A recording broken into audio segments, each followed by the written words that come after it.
pesantren yang sudah terpapar radikal, kata Pak Jenderal Boy Rafli, BNPT, 198 pesantren. Terus saya telepon, Pak, kurang bu, luwi. Ternyata saya baca Az-Zaitun belum masuk. Yayasan Ali Abi Tholib Surabaya Ampel belum masuk. Pak Boy, kurang masih kurang. Hadirin yang saya hormati. Jadi tantangan kita di samping sekularisme, liberalisme, juga radikalisme dan terorisme. Di mana-mana dunia ini, Al-Qaeda, ISIS, Jabhatun Nasrah, Muhajirin, itu namanya yang internasional, takfiri, jihadi, itu yang nama internasional itu. Jamaah Takfir wal Hijrah yang dibentuk oleh Syekh Syukri Ahmad Mustafa dari Mesir tahun 69. Itu cikal bakalnya ISIS. Mengkafirkan semua orang. Namanya Takfir wal Hijrah. ISIS pendirinya namanya Mus'ab Zarqawi, pendiri ISIS itu. Anak Jordan tapi tinggalnya di Tel Aviv, Israel. Ayman Zawahiri yang ada di Kafir sudah mati sekarang, yang dulu pernah menggemparkan dunia dari Afghanistan, itu juga takfiri, jangan takfir wal hijrah. Kedung Wungu berketinggalan, hebat juga. Mudah-mudahan si Jibaya mudah-mudahan ya. Hadirin yang saya hormati. Nah, kembali, pendidikan begitu salah pendidikan, akibatnya fatal. Ayo, gampangannya contoh, gampang wis. Wong sing korupsi, pejabat korupsi, wong pinter atau wong bodoh? Ada yang salah dalam sistem pendidikan. Kadang-kadang penjahat juga pinter-pinter, teroris juga pinter.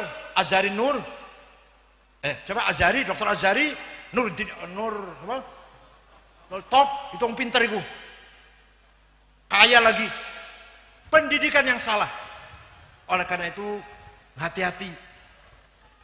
Anak-anak kita, mari kita jaga, kita bimbing, kita didik dengan yang benar. Dipesantrenkan. Cari pesantren yang benar. Pesantren pun sekarang, pesantren yang sudah terpapar radikal, kata Pak Jenderal Boy Rafli, BNPT, 198 pesantren. Terus saya telepon, Pak, kurang bu, luwi. Ternyata saya baca Az-Zaitun belum masuk. Yayasan Ali Abi Tholib Surabaya Ampel belum masuk. Pak Boy, kurang masih kurang. Jadi menurut data BNPT, Komjen Boy Rafli, pidato atau pemaparan di DPR, pesantren radikal ada 198. Menurut saya lebih dari itu. Hati-hati nggih, pesantren anak hati-hati ya. Sing jelas-jelas lah pesantren anak sing jelas bebas, kempek, babakan, buntet, gedongan, lamun rada ngetan ya Tegarejo, Lasem, Lirboyo, sing jelas-jelas lah. Jelas-jelas aja luru pesan sing aneh-aneh, sing anyaran-anyaran lah. Sing jelas-jelas pun gimana manfaat nggih. Arjawinangun, mangga wis jelas-jelas warisannya ulama-ulama kibar, izam, aulia, ulama-ulama besar, Kiai Syatori, Kiai Abbas, Kiai Amin Babakan Cuaringin, Kiai Harun Kempek, Kiai Said Gedongan, wis jelas keulamaannya. Itu aja jelas. Lirboyo dan seterusnya. Nah, setelah Kanjeng Nabi mengajarkan ilmu pada sahabat, satu lagi, belum cukup belum? Apa? Wal hikmah. Apa? Nah, sudah beribadah, baca Quran, punya karakter, punya akhlak, punya skill, punya ilmu pengetahuan sarjana lah, doktor ke SH ke, kemudian mempunyai wisdom, mempunyai akhlak, mempunyai hikmah. Nah, niki torekot itu dalam rangka membangun hikmah kepada pengikutnya, tapi tidak gampang. Hikmah itu ada nurun mubashir, anzalullah ala qalbi man yasha, yaqdhifuhu Allah ala qalbi man yasha. Cahaya Allah yang langsung diberikan kepada hati manusia, itu namanya hikmah namanya. Paham betul? Jadi hati ini rada abot ngaji lagi. Hati itu kayak wadah. Setiap hari mendapatkan khawatir, bisikan. Anak papat khawatir. Khawatir ilahiyah pasti isinya hidayah warasyad. Khawatir malakutiyah isinya ilmu.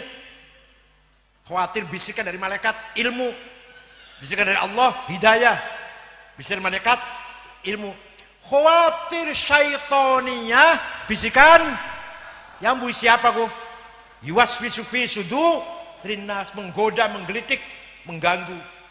Yang paling jahat khawatir nafsaniyah, bisikan hawa nafsu. Ayo ajak kalah, ayo ajak kalah. Kok kenapa kalah? Ajak kalah, lawan. Ayo itu dorongan hawa nafsu itu.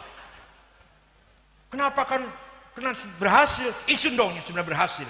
Kenapa kan sing sukses? Isun dong. Kenapa anaknya tangga sing lulus? Anak isun dong sing lulus. Kenapa kan jadi DPR? Isun dong sing DPR sebenarnya. Ini namanya bisikan hawa nafsu, khawatir nafsanya.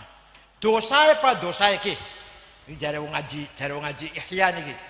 Dosae luwih gede tenimbang dosa lahir. Contoh. Tapi ini aja digampangkan ya, ini contoh nih. Aja digampangkan ya. Wong zina terus-terusan mboten. Zina terus masa? Mboten kan? Wong minum arak, minum terus. Beli mandeg-mandeg. Taman anak mandege. Mandege. Mata ini wong terus.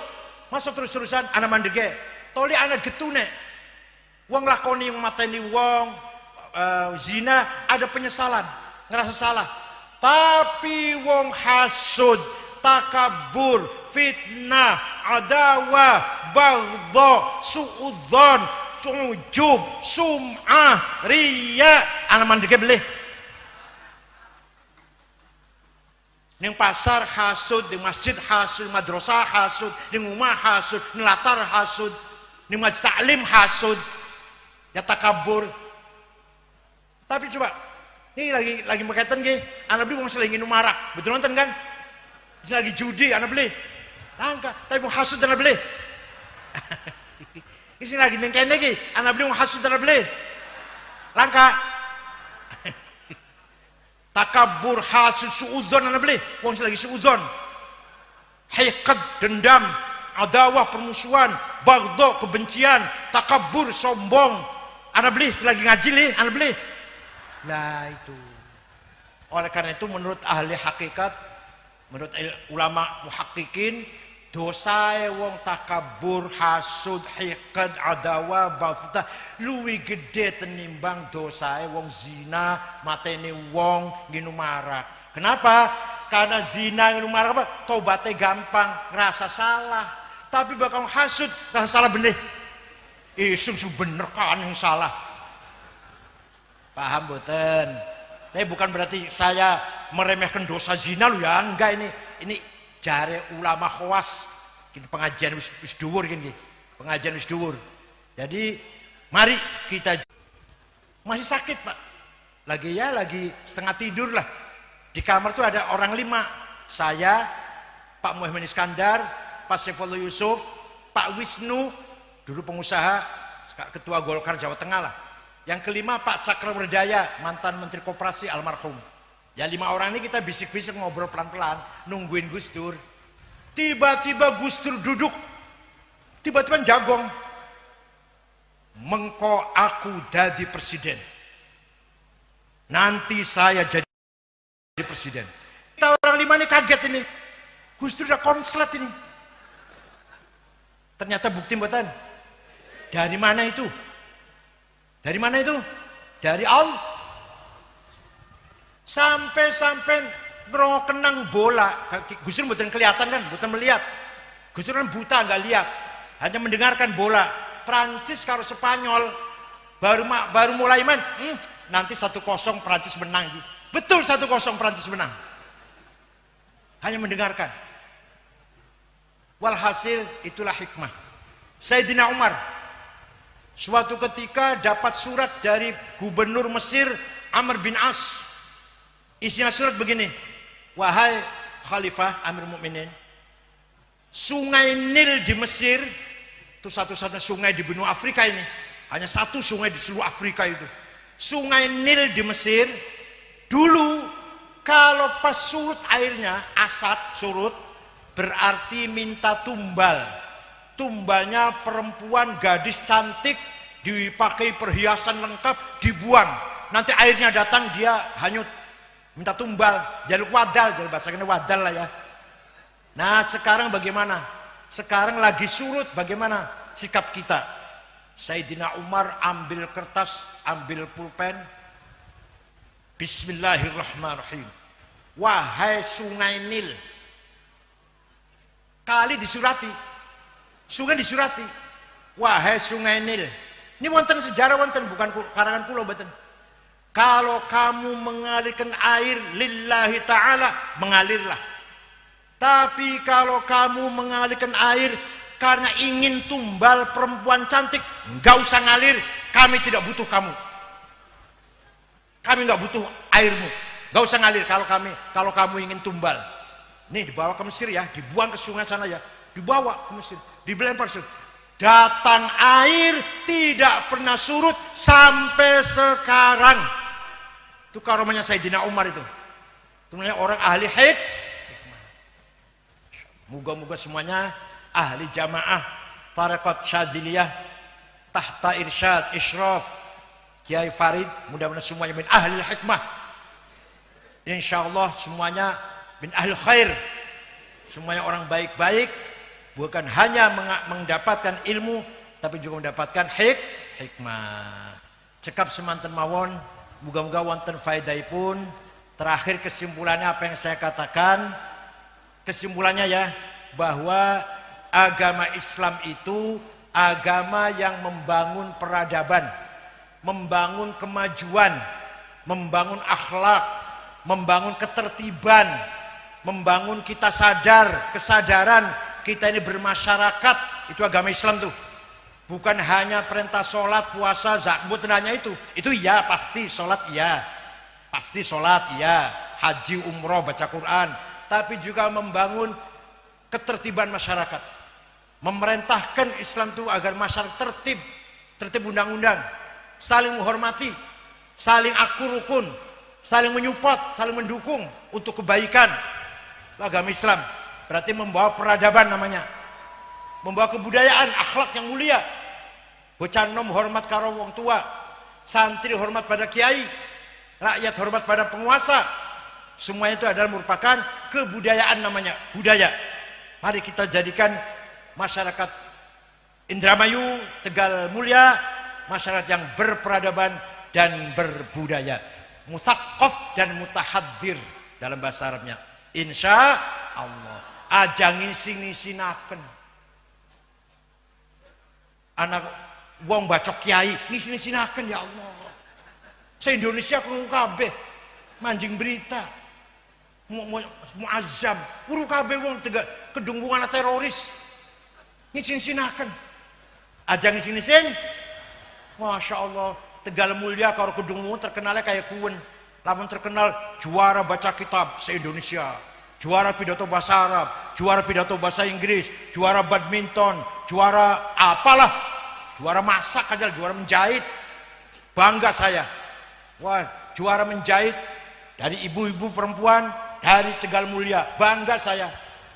Juara masak, juara badminton misalkan perempuan dari Kedungwungu, wah bangga banget tuh. Juara teroris ya Allah. Jangan lagi-lagi ya, insya Allah ya, nggak ada lagi ya.